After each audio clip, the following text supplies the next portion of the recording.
రేవంత్ రెడ్డి అధ్యక్షతన తెలంగాణ రాష్ట్ర మంత్రిమండలి సమావేశం అవుతోంది. సచివాలయంలో ఈ భేటీ జరగనుంది.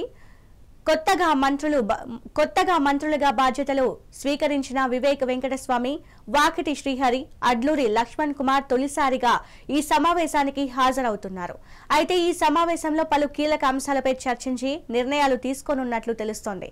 ప్రధానంగా గోదావరి బనకచెర్ల ప్రాజెక్టుపై ఇటీవల ఢిల్లీలో కేంద్ర మంత్రులను కలిసి తెలంగాణ వాదన వినిపించిన నేపథ్యంలో ఈ ప్రాజెక్టును అడ్డుకోవడంపై కేబినెట్లో చర్చించి కీలక నిర్ణయం తీసుకునే అవకాశం ఉంది. కాళేశ్వరం ప్రాజెక్టుపై తదుపరి కార్యాచరణపై చర్చించనున్నారు.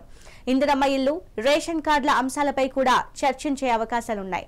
రైతు భరోసా నిధుల పంపిణీలో ఎదురవుతున్న ఇబ్బందులను తొలగించడంపై మంత్రి మండలిలో చర్చించి నిర్ణయం తీసుకోనున్నారు. రాష్ట్ర క్రీడా పాలసీపై చర్చించి దాంతోపాటు స్థానిక సంస్థల ఎన్నికలపై కూడా కీలక నిర్ణయం తీసుకోనున్నట్లు తెలుస్తోంది. ఇక దీనిపై మరింత సమాచారం మా సీనియర్ కరెస్పాండెంట్ శ్రీనివాస్ అందిస్తారు. శ్రీనివాస్, చెప్పండి. చేపట్లో తెలంగాణ కేబినెట్ భేటీ అవుతుంది. సీఎం రేవంత్ రెడ్డి అధ్యక్షతన ఈ భేటీకి ఆనందని చెప్పొచ్చు. ప్రధానంగా కొత్త మంత్రులు బాధ్యతలు అంటే ముగ్గురు మంత్రులు బాధ్యతలు చేపట్టాక కూడా ఈ కేబినెట్ మొదటిసారి జరుగుతుంది. ప్రతి నెల 2 సార్లు కేబినెట్ జరపాలని కూడా ఇప్పటికే నిర్ణయించిన నేపథ్యంలో కూడా ఈరోజు దీనిలో భాగంగానే కేబినెట్ భేటీ జరుగుతుందని చెప్పొచ్చు. ప్రధానంగా పాలనాపరమైన అంశాలపై చర్చ జరుగుతుందని చెప్పాలి. అదేవిధంగా రైతు భరోసా ప్రతిష్టాత్మకంగా తీసుకున్నటువంటి రైతు భరోసా ఇప్పటికే కూడా 7,000 కోట్ల పైగా కూడా రైతుల అకౌంట్లో జమ అయింది. అంటే 15 ఎకరాల వరకు. ఇది దేశ చరిత్రలో రికార్డ్ అంటూ కూడా ఇప్పటికే కాంగ్రెస్ చెప్తుంది. దీనిపై కూడా చర్చ జరుగుతుంది ప్రధానంగా. ఎందుకంటే ఇప్పటికే దాంట్లో దృష్టిలో పెట్టుకొని రుణమాఫీని దృష్టిలో పెట్టుకొని కొన్ని టెక్నికల్ ప్రాబ్లమ్స్ తోటి కూడా కొంతమందికి రుణమాఫీ కాలేదు, ఇప్పటికీ పెండింగ్లో ఉన్న అంశం ఉంది. సో రైతు భరోసా విషయంలో కూడా అలాంటి ఏమైనా టెక్నికల్ ఇష్యూస్ ఉన్నాయనే దానిపై కూడా దీంట్లో చర్చ జరుగుతుందని చెప్పాలి. ప్రధానంగా రైతు భరోసా నిధుల విడుదల, ప్రభుత్వ రికార్డు, వానాకాలానికి సంబంధించిన రైతాంగ సమస్యలపై కూడా చర్చ ఈ రైతు భరోసాతో పాటు చెప్పొచ్చు. అయితే ఇప్పటికే రెవెన్యూకి సంబంధించి రాష్ట్ర వ్యాప్తంగా ఇప్పటికీ 9 లక్షల ఆర్జీలు వచ్చాయి. రెవెన్యూ సదస్సులు కూడా నిర్వహించింది ప్రభుత్వం. 9 లక్షల ఆర్జీలు వచ్చాయి. ఈ ఆర్జీలపై కూడా ప్రధానంగా చర్చ జరుగుతుంది. అదేవిధంగా స్పోర్ట్స్ పాలసీపై ఇప్పటికే సీఎం రేవంత్ రెడ్డి అధ్యక్షతన కూడా స్కిల్ యూనివర్సిటీ తీసుకొచ్చారు. అదేవిధంగా స్పోర్ట్స్ యూనివర్సిటీని కూడా తీసుకొచ్చారు. సో ఈ స్పోర్ట్స్ పాలసీపై కూడా అంటే ఇప్పటివరకు కూడా స్పోర్ట్స్కి ఒక మంత్రి లేడు, కానీ ఇటీవల కాలంలో కూడా ఏదైతే వాకిటి శ్రీహరి మంత్రిగా బాధ్యత చేపట్టాక స్పోర్ట్స్కి సంబంధించిన శాఖను ఆయనకు కేటాయించారు.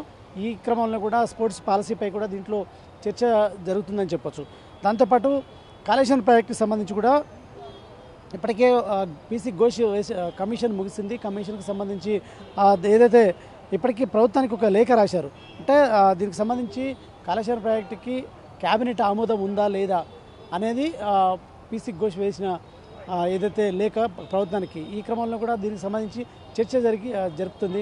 అదేవిధంగా బీఆర్ఎస్ ప్రభుత్వంలో కట్టినటువంటి ఈ కాళేశ్వరం ప్రాజెక్టుకి సంబంధించి ఇప్పటికే మేడిగడ్డ ఏదైతే పిల్లర్లు దుబారైనాయి, అదేవిధంగా అవినీతి జరిగిందని కూడా భావిస్తున్న నేపథ్యంలో కూడా దీనిపై ఘోష్ కమిషన్ వేసింది. ఘోష్ కమిషన్ ఇప్పటికే అందరినీ 114 మందిని విచారించింది, ఒక నివేదికను కూడా రూపొందించింది. చివరిగా కేబినెట్ ఆమోదం ఉందని కూడా సీఎం అప్పటి మంత్రి ఆర్థిక మంత్రి ఉన్నటువంటి ఈటెల రాజేందర్ చెప్పారు. అదేవిధంగా ఇరిగేషన్ మంత్రి అప్పటి పనిచేసినటువంటి హరీష్ రావు చెప్పడంతో పాటు మాజీ ముఖ్యమంత్రి కేసీఆర్ కూడా చెప్పిన నేపథ్యంలో కూడా దానికి సంబంధించి ఘోష్ కమిషన్ తెలంగాణ ప్రభుత్వానికి ఒక లేఖ రాసింది. ఆ కేబినెట్ ఆమోదం ఉందా లేదా అనేది ఒక లేఖ రాసింది. దానిపై ఈరోజు కేబినెట్లో చర్చించి దానికి సంబంధించిన నిర్ణయం తీసుకుంటారు. అదేవిధంగా ఘోష్ కమిషన్కి దానికి సంబంధించి వివరణ ఇస్తారని చెప్పొచ్చు. దాంతోపాటు అంటే గోదావరి నదిపై బనకచెర్ల ప్రాజెక్టు ఏపీ ప్రభుత్వం కడుతున్నటువంటి అంశంపై కూడా ప్రధానంగా చర్చ జరుగుతుందని చెప్పొచ్చు. ఎందుకంటే బనకచెర్ల ప్రాజెక్టు ఏపీ ప్రభుత్వం కడుతున్న నేపథ్యంలో కూడా తెలంగాణకు తీవ్ర నష్టం వాటిల్లుతుంది. తెలంగాణ రైతాంగం తీవ్ర ఇబ్బందుల పాలవుతారని కూడా తెలంగాణ ప్రభుత్వం భావిస్తుంది. సీఎం రేవంత్ రెడ్డి దీనిపై ఇప్పటికే ఏపీ జలశక్తి మంత్రి సిఆర్ పాటిల్తో పాటు ఇక్కడ కేంద్ర పెద్దల్ని కూడా కలిశారు. మరియు ఇరిగేషన్ మంత్రి ఉత్తమ్ కుమార్ రెడ్డితో పాటు కలిసి బనకచెర్ల ప్రాజెక్టుని ఆపాలి, తెలంగాణ ప్రభుత్వానికి ఇబ్బంది జరుగుతుంది, నష్టం జరుగుతుందంటూ కూడా రిక్వెస్ట్ చేసిన నేపథ్యంలో కూడా ఖచ్చితంగా 2 రాష్ట్రాల ప్రయోజనాలు కేంద్రానికి ముఖ్యం కాబట్టి దీనిపై ఒక ఆలోచించి నిర్ణయం తీసుకుంటామంటూ కూడా ఇప్పటికే హామీ ఇచ్చిన నేపథ్యంలో కూడా రెండు రాష్ట్రాల ముఖ్యమంత్రులు కూడా చర్చించుకోవాలని కూడా సూచన కూడా చేశారు సిఆర్ పాటిల్. ఈ క్రమంలో కూడా సీఎం రేవంత్ రెడ్డి ఏపీ ముఖ్యమంత్రి చంద్రబాబు నాయుడుతో ఈ అంశంపై భేటీ కావాలని కూడా భావిస్తున్నారు. అయితే ఈ కేబినెట్ సమావేశంలో ఒక నిర్ణయం తీసుకొని ఈ భేటీకి సంబంధించిన అంశాలపై కూడా చర్చిస్తారని తెలుస్తుంది. సో ఈ బనకచెర్ల ప్రాజెక్టుపై ఏపీ ప్రభుత్వంతో కూడా చర్చలు జరపడానికి సిద్ధంగా ఉన్నామని రేవంత్ రెడ్డి అన్న నేపథ్యంలో కూడా ఈరోజు కేబినెట్లో ప్రధానంగా చర్చ జరుగుతుందని చెప్పొచ్చు.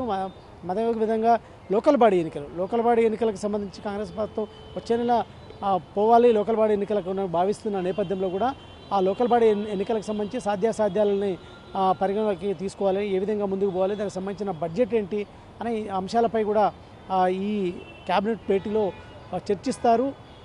అదేవిధంగా కులగణనకు సంబంధించి కూడా ఇప్పటికీ బీజేపీ బీఆర్ఎస్ విమర్శిస్తున్న నేపథ్యంలో కూడా ఇప్పటికే కులగణన చేశారు.